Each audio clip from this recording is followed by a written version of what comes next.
구약성경 908쪽 시편 148편입니다.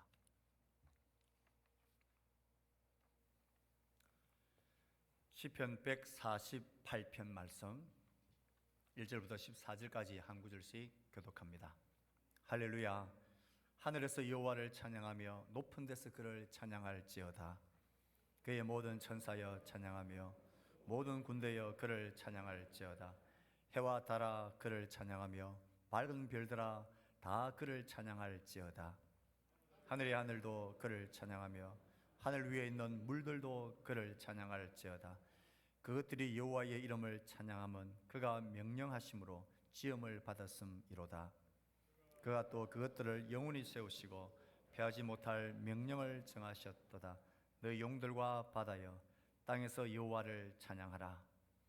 불과 우박과 눈과 안개와 그의 말씀을 따르는 광풍이며 산들과 모든 작은 산과 과수와 모든 백향목이며 짐승과 모든 가축과 기는 것과 나는 새며 세상의 왕들과 모든 백성들과 고관들과 땅의 모든 재판관들이며 총각과 처녀와 노인과 아이들아 여호와의 이름을 찬양할지어다. 그의 이름이 홀로 높으시며 그의 영광이 땅과 하늘 위에 뛰어나심이로다.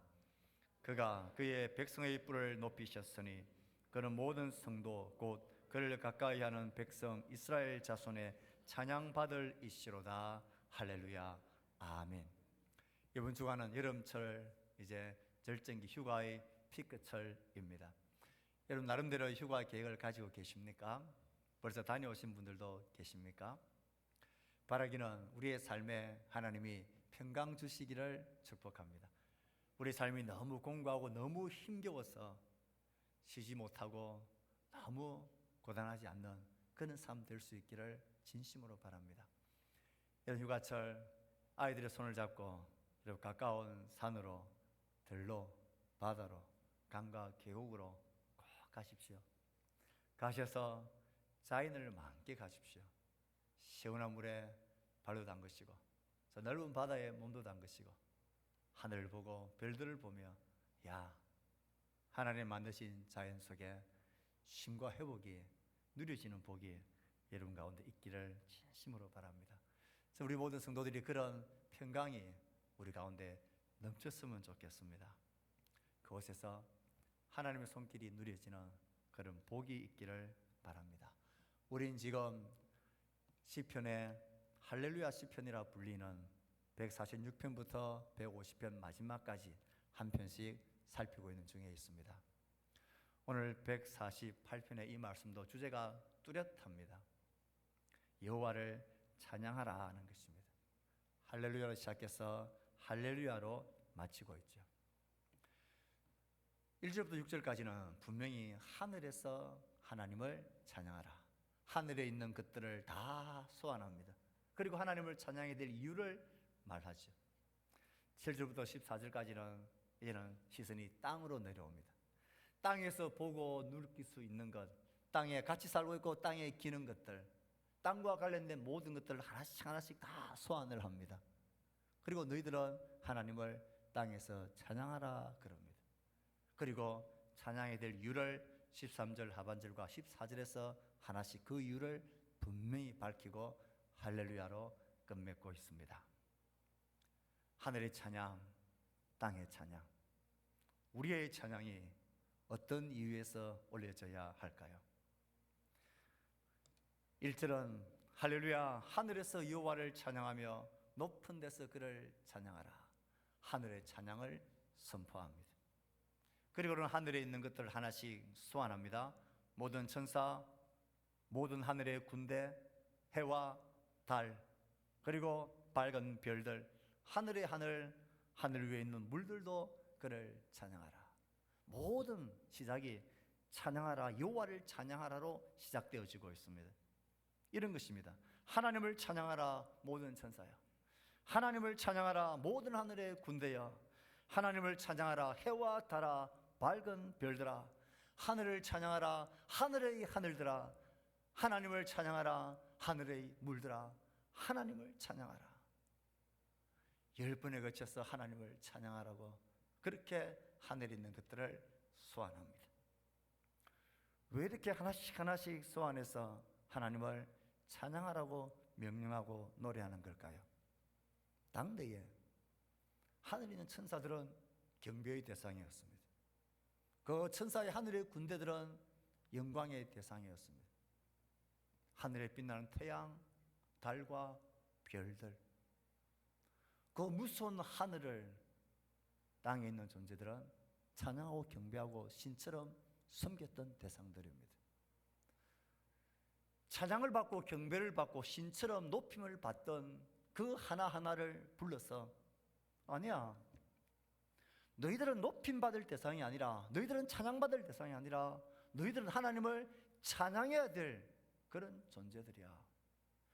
땅에서 사람들이 알지 못해 너희들을 신처럼 섬기며 너희들의 위력 앞에 놀라며 찬양하고 있지만, 너희들은 찬양받을 존재들이 아니야. 하나님을 찬양해라. 하나님을 찬양하라고. 땅에서 사람들이 신처럼 섬기고 경배했던 그 존재들을 향하여 하나님을 찬양하라고 조목조목 명령하고 있는 것입니다. 왜 하늘에 있는 것들이 하나님을 찬양해야 될 이유가 뭡니까? 5절 6절에서는 그 찬양의 이유를 분명하게 이야기합니다. 같이 읽겠습니다. 시작. 그것들이 여호와의 이름을 찬양함은 그가 명령하심으로 지음을 받았음이로다. 그가 또 그것들을 영원히 세우시고 패하지 못할 명령을 정하셨더라. 그 하늘에 있는 것들 모든 존재들은 하나님의 말씀으로 지음받은 피조물이라는 것입니다. 그러므로 너희를 지은 하나님을 찬양하라는 것이죠. 하나님이 그들을 지었을 뿐만 아니라 그것들을 영원히 세우시고 패하지 못할 명령을 정하셨다. 하나님이 그들을 있어야 될 자리에, 그 질서에, 그들이 운행하고 달려가야 할 그 길과 궤적과 궤도를 하나님이 명령하시고, 여기에서 하나님이 정하신 법칙에서 벗어나지 못하도록 하나님이 지금도 다 지고 계신다는 것입니다. 그러니 너희들 하나님을 찬양하라는 것입니다. 당대의 사람들은 어느 사람도 예외 없이 뭔가 초자연적인 존재가 우리 위에 있다는 것을 그들은 다 알았습니다. 그래서 모든 족속, 모든 민족마다 자신들이 섬기는 신이 없고 경배하는 대상이 없는 족속은 역사 이래 어디에도 없습니다. 태양을 섬기고 달을 섬기고 별들을 섬기고 하늘 우주를 보며 초자연적인 존재를 그들은 섬겼습니다. 그들은 그가 누군지는 정확하게 몰랐지만 이 우주 만물 하늘의 만상을 보면서 초자연적인 존재가, 창조주가 있다라는 것은 한 번도 의심하지 않았습니다. 모든 인류 역사가 그러했습니다. 그분이 하나님이 창조주인 것을 몰라서 그렇지 창조주가 있다는 것은 알았습니다. 그래서 하늘을 찬송하고 경배하고 태양과 달과 별들을 찬송했습니다. 그래서 시편 저자는 그 창조주가 하나님이다, 하나님이 모든 것들을 창조했다, 하나님을 찬양하라 그럽니다. 이 찬양의 소리가 오늘 우리에게 새롭게 들려져야 할 이유가 있습니다.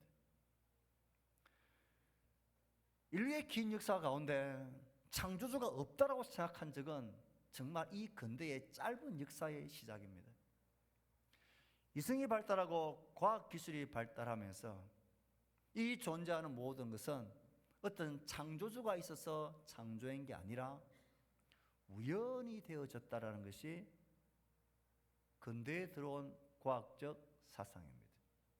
이게 더 심각한 것은 그래도 긴 시간 동안 창조주가 있다라는 것은 알았지 누군지를 몰라서 헤맸을 뿐이지 창조주가 없다라고 생각한 인류 역사는 지금까지 없었습니다. 그런데 지금은 얼마나 더 흉악한 세상이 되었냐면 창조주가 없다라고 말합니다.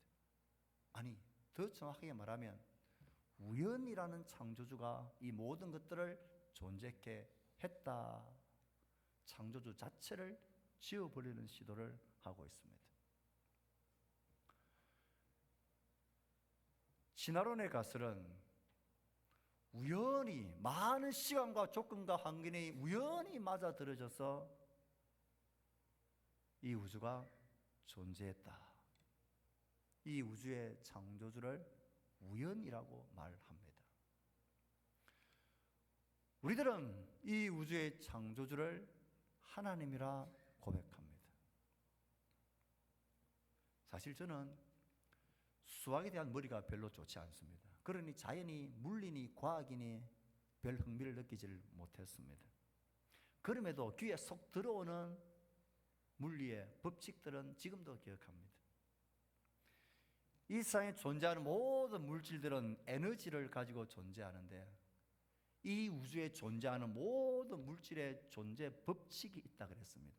그것이 과학에서 말하는 열역학 법칙들입니다. 이 법칙에서 예외는 하나도 없는 법칙 말입니다.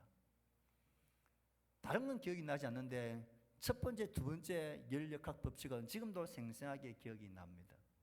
그 말을 들으면서 맞다고 생각했기 때문입니다. 이 우주에 존재하는 모든 물질에 존재케 하는 그 법칙, 첫 번째가 뭡니까? 제1법칙이 질량 보존의 법칙입니다. 에너지의 형태가 바뀌어질 수는 있습니다. 전기 오븐을 꽂았는데 그 전기 에너지가 열 에너지로 바뀌는, 에너지의 형태는 바뀌어지지만 그 에너지의 총량은 절대 변함이 없다는 것입니다. 이게 질량 보존의 법칙입니다. 에너지는 어떻게 다르게 생기거나 더해지거나 그 총량 자체가 없어지지 않는다라는 법칙이지요. 이 법칙을 가만히 생각해 보면 당연히 떠오르는, 제기되어지는 의문이 있습니다. 그러면 제 첫 번째 그 물질은 어디서 생기느냐는 것입니다. 그것이 점점 더해질 수도 없고 그것이 덜해지지도 않는데, 그럼 도대체 이 원물질, 이 물질은 처음에 어디에서 있었느냐는 겁니다. 여기에 대한 답을 과학은 주지를 못합니다. 또 말하면 우연이라고 말합니다.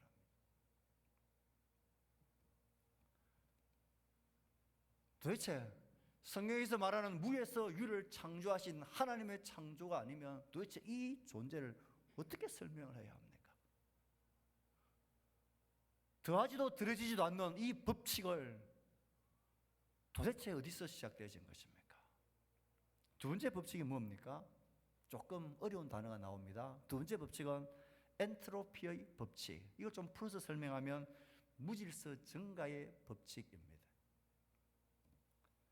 첫 번째 법칙이 총량은 변함없다는 것이라면, 이 두 번째 법칙은 이 물질 에너지는 가만히 두면 무질서한 쪽으로 자꾸 흐르게 된다는 것입니다. 처음 공장에서 잘 만들어진 물건을 딱 만들어둬서 그대로 두면 이 물질은 시간이 지나면, 외부의 개입이 없는 한 시간이 지나면 점점 더 좋아지고 광택이 나고 더 빛나고 좋아지는 게 아니라, 가만히 두면 이런 것들은 시간과 함께 무질서해지는, 그 에너지가 점점 무질서해지는 쪽으로 간다. 에너지는 흐른다라는 것입니다. 이 우주 존재하는 모든 것들은 이 법칙에 하나도 예외가 없습니다. 여러분, 아무리 맛있는 여름철 복숭아, 귤, 아무리 맛있게 딱 따서 싱싱한 걸 어떻게 여러분이 보관하고 하더라도 시간이 지나면 그게 점점 더 싱싱해지나요? 어떤 수를 쓰더라도 시간이 지나면 점점 물렁해지고 부패해지면서 그 무질서, 엔트로피 법칙, 무질서의 양이 점점 증가한다. 이게 우주 물질 존재의 두 번째 법칙입니다. 과학적 가설인 진화론과 너무 반대지 않습니까? 진화론의 핵심은 점점 좋아지고 점점 복잡해지고 점점 질서를 맞춰져가는 이 거꾸로의 방향을 말하는 게 진화론적 가설입니다. 저는 이 우주 만물이 존재하는 이 존재의 창조주를 과학지상주의를 말하고 지성주의를 말하는 사람들이 그런 것들은 우연히 창조되었고 우연히 존재하지, 이걸 어떻게 과학적인 사고라고 말할 수 있나요? 여러분, 길을 가다가 볼펜을 하나, 예쁜 디자인의 볼펜을 탁 주었어요. 이 볼펜을 주어서 여러분이 이 볼펜은 어쩌다 보니까 우연히 생겼다라고 하는 게 이성적인 사고입니까? 아니면 이 볼펜이 예쁘게 디자인해서 이렇게 만들었네, 이런 게 과학적인 사고입니까? 과학적인 사고를 말한다라는 이 과학의 출발이 이 인력학 법칙 1, 2 법칙을 완전히 거스르고 있습니다.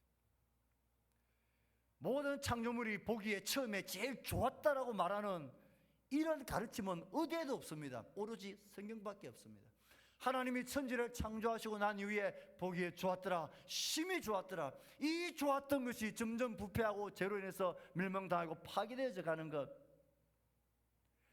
지성을 말하고 과학주의를 말하는 이 세계는 창조주라는 자리에 하나님 두기를 싫어해서 그 자리에 말도 안 되는 억척인 우연이라는 것을 그 창조주 자리에 올려놓고는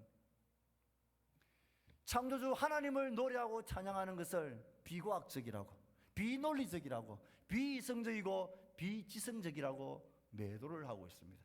저는 과학에 문외한 저는 아무리 생각해도 우연이라는 것을 창조주의 자리에 올리는 것이 가장 비과학적이고 가장 비논리적이고 가장 비이성적인 것 같아요.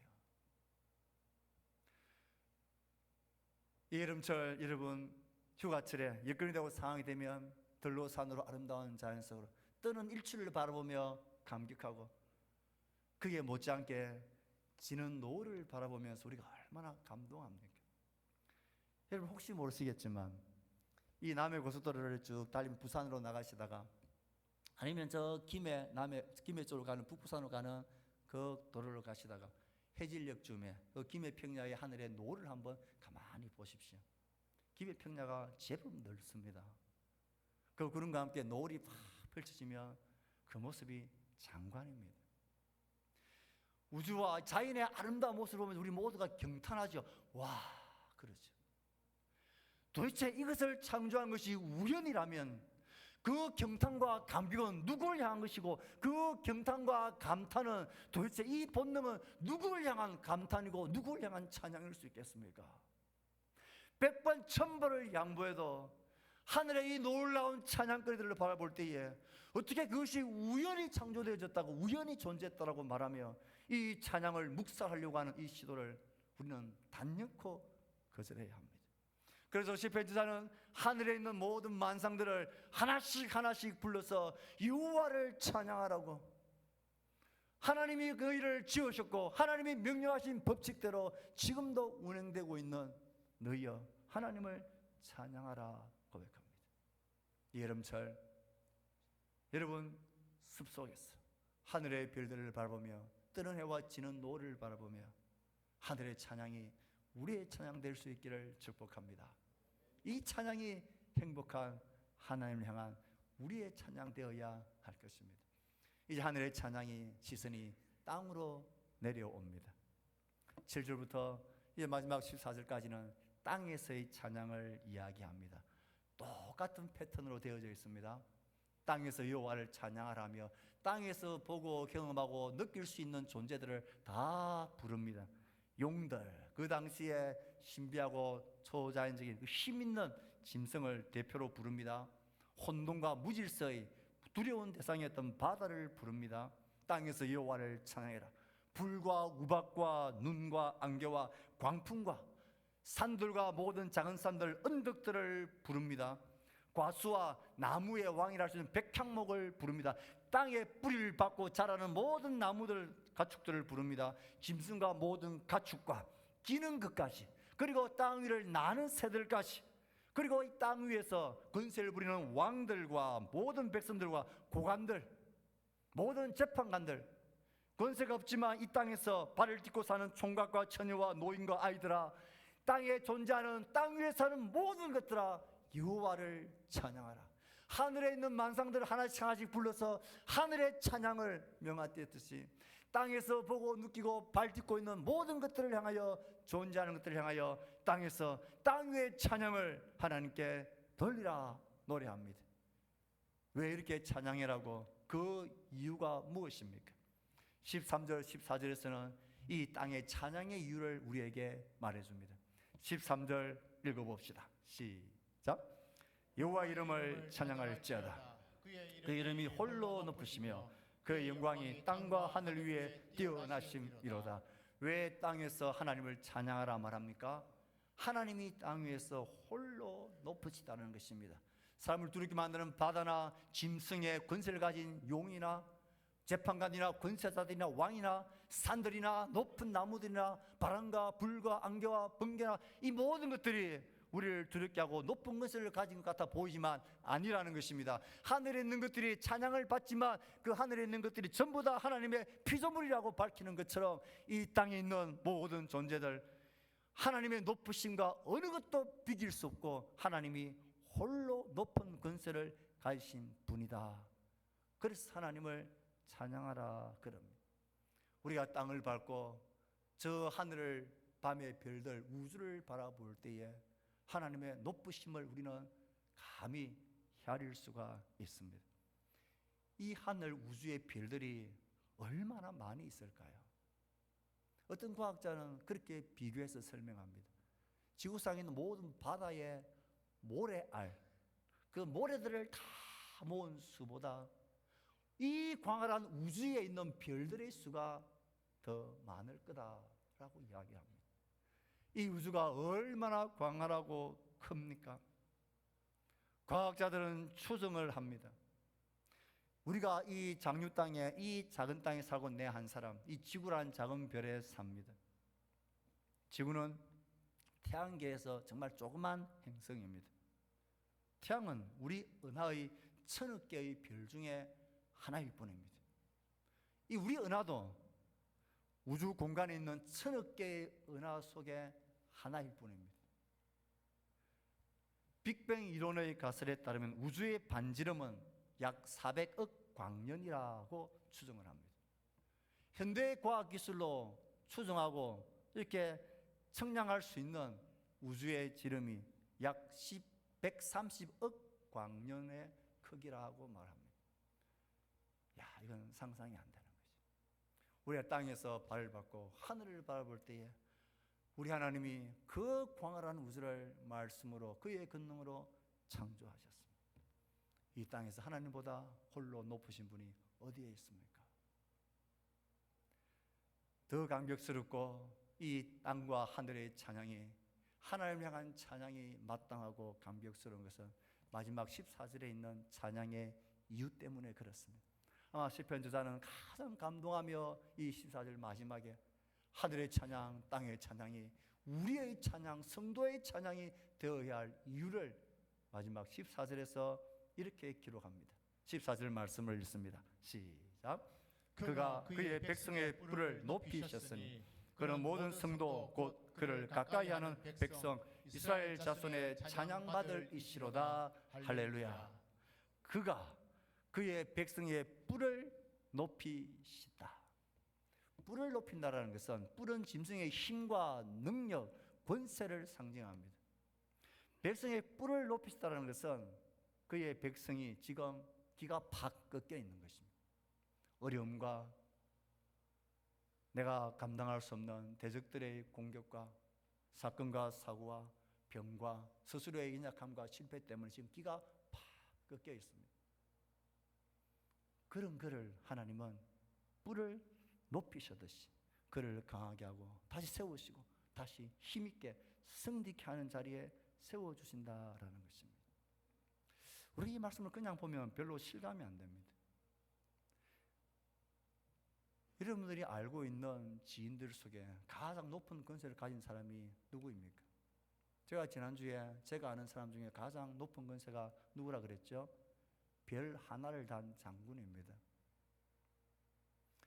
제가 가르쳤던 청년이 30년이 지나서 별 하나를 달아서 장군 됐다고 인사를 하더라고요. 사성 장군을 내가 언제든지 전화하면 만날 수 있고 내가 볼 수 있는 사람이라면 꽤 괜찮겠죠.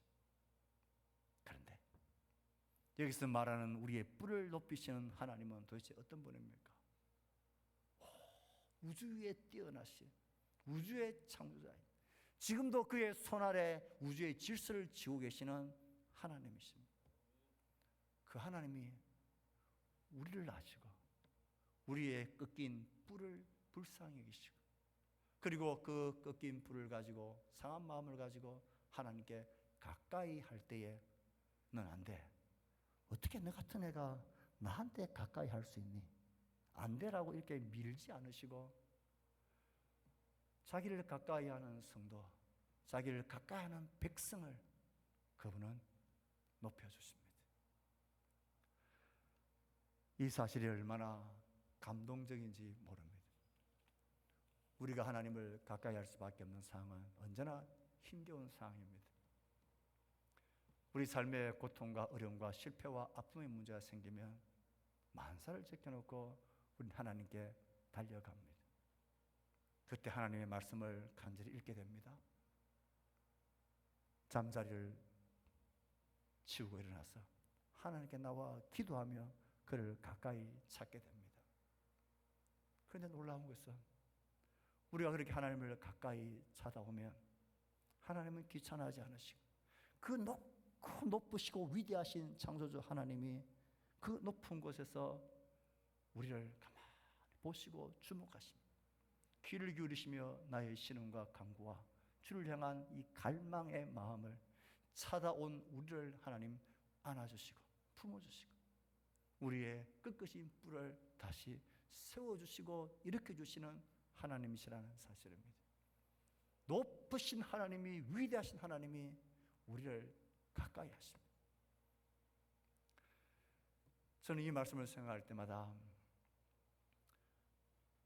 늘 생각나는 에피소드가 있습니다. 여러분 잘 아시다시피 저는 찬양에 대한, 노래에 대한 컴플렉스가 있는 사람입니다. 지금은 앞에 서서 마이크를 잡고 함께 찬양을 하지만 저보고 혼자 독창을 해라면 저는 벌써 도망가고 이 자리에 없습니다. 저는 저보고 노래를 시키는 사람이 제일 싫습니다. 한 대 막 탁 쥐어 받고 싶습니다. 그만큼 저는 노래하는 게 찬양이 부담스럽고 늘 컴플렉스가 있습니다. 이런 제가 자원해서 독창을 했던 적이 있습니다. 울산에서 부목사로 교구를 돌볼 때에 한 가정을 신방을 가야 했습니다. 그 가정은 결혼한 지 3년, 4년이 지났는데도 아이가 생기지 않았던 가정입니다. 장남, 장손이었기 때문에 모두가 아이를 기다렸던 가정입니다. 그런데 3, 4개월 전에 그 아이가 임신이 되어졌다는 반가운 소식을 전해 들었습니다. 얼마나 기쁘고 축하한다고 정말 감사하고 우리가 그렇게 기도했는데 하나님이 우리에게 아이를 드디어 주셨네. 그 시모 집사님도 얼마나 기뻐했는지 모릅니다. 그런데 제가 한 4개월 지나서 신방을 가야 했던 이유는 그 아이가 유산이 되어진 것입니다. 앞이 캄캄했습니다. 그래서 몸져 누워있고 집은 정말 초상집 분위기였습니다. 그래서 가방을 챙기고 신방을 갔습니다. 정말 그 슬픈 마음, 그 우울한 마음, 정말 하나님을 향한 원망과 이 말할 수 없는 그런 무거운 분위기였습니다. 제가 뭐라고 말해야 될지 몰라가지고 제가 이렇게 말했습니다. 집사님, 제가 노래를 한 곡 불러드리겠습니다. 하고는 찬송가를 피웠습니다. 그때 찬송가가 411장, 지금은 536장으로 바뀌었죠. 예수 사랑하시면 그렇게 하신 말일세. 나를 사랑하심, 나를 사랑하심, 나를 사랑하심. 1절 부르고 2절 부르고 3절 부르는데 목이 메어서 눈물이 흐릅니다. 누워서 듣고 있는 그 아내도, 옆에 손잡고 있는 젊은 남편도, 그 한 걸음에 있던 그 시모님, 집사님도 3절을 같이 부르면서 들으면서 다 울었습니다. 3절은 가사가 이렇죠. 내가 연약할수록 더욱 귀히 여기사 높은 보좌 위에서 낮은 나를 보시네. 날 사랑하심, 날 사랑하심, 날 사랑하심. 성경에 써있네. 내가 연약할수록 우리 아직 거기 소중한 아이를 잃어버린 절망과 도대체 감당할 수 없는 이 고통 속에서 하나님을 부르고 싶지도 않나. 나의 뿌리한 뿔은 다 꺾여져 버리고 산산이 짓밟혀버린 이 상황 속에 연약하고 연약하고 연약할수록 높고 높이 계신 보좌에서 하나님은 더욱 우리를 귀히 여기신다. 하나님은 그래도 너를 사랑하고 우리를 사랑한다. 이 찬송을까지 부르며 함께 다 울어드렸습니다. 하나님은 자기를 가까이 하는 성도를 돌보십니다. 높은 보좌 위에 계신 하나님이 우리가 약하면 약할수록, 연약하면 연약할수록, 뿌리 꺾이면 꺾일수록 하나님 우리를 귀히 보십니다. 우리의 신음에 하나님은 귀를 기울이십니다. 그래서 시편 저자는 73편에서 하나님께 가까이함이 내게 복이라. 내가 주 여호와를 나의 피난처로 삼아 주의 모든 행적을 전파하리이다. 사랑하는 성도 여러분, 낮고 낮은 우리, 연약하고 연약한 우리가, 땅에서 고통당하며 갈 바를 알지 못하는 우리가 평안하고 지친 몸과 마음으로 하나님의 말씀을 듣고 하나님을 찬송하고 기도하며 하나님을 가까이 하려고 기어서라도 그분 발 앞에 오면, 높은 보좌에 계신 하나님은, 그 위대한 하나님은 우리를 불쌍히 여기시고 긍휼히 여기시고 나를 보시면서 내가 너를 사랑한다고, 내가 너를 사랑한다고 그렇게 말씀하시며 우리의 뿔을 다시 높이 세워주시는 분이십니다. 이 하나님을 향한 땅의 찬양이 우리의 찬양 될 수 있기를 바랍니다. 사랑하는 성도 여러분, 이 여름철 휴가철을 지나면서 어디에 있다 그 하늘의 만상을 보며 하늘의 찬양과 함께 이 땅에 있는 크고 작은 모든 권세와 일들 앞에서 땅의 찬양이 하나님을 향한 우리의 찬양이 될 수 있기를 축복합니다.